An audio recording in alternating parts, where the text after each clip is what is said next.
In the quiet village of Yasumura in ancient India, there lived a wise woman named Rida, often referred to as Vinibida or the light of the village.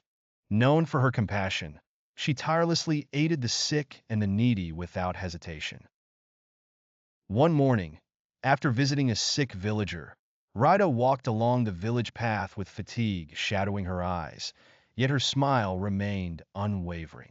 Villagers thanked her, expressing their relief at her support, to which Rida humbly replied that it was simply her duty.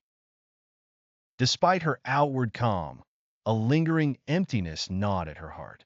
On her way to her next mission, she paused by the serene waters of the Sundarika River. The sunlight danced on the surface, momentarily soothing her weary mind.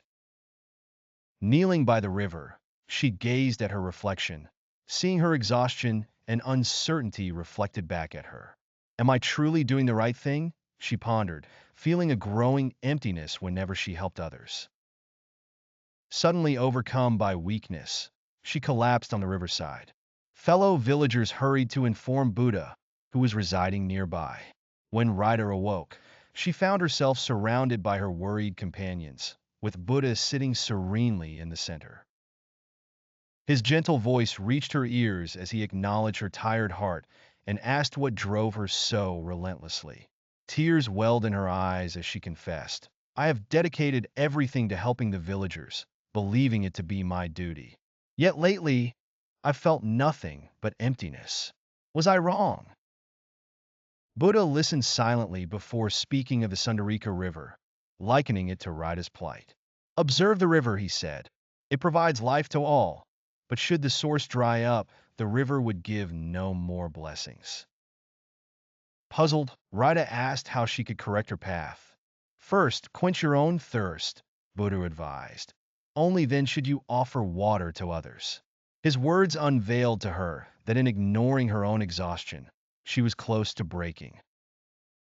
The next morning, Rida joined a gathering where Buddha spoke of wisdom born from self-compassion. He gently reminded everyone that selfless service is noble, but can lead to exhaustion if one neglects their own needs. A dry heart can easily tread a misguided path, he warned. Buddha's teachings resonated deeply with Rida, who realized that by overexerting herself, she ironically hindered her ability to help others genuinely. Turning inward for answers, she embraced meditation. In the days following, Rida spent time in introspection, finding new insight in Buddha's teachings. A village woman named Nanda approached her, burdened by caring for a sick husband while struggling with fieldwork. Rida saw herself in Nanda's exhaustion and gently encouraged her to care for herself first, assuring her that resting was not abandonment, but a necessity. Nanda's tears were of relief.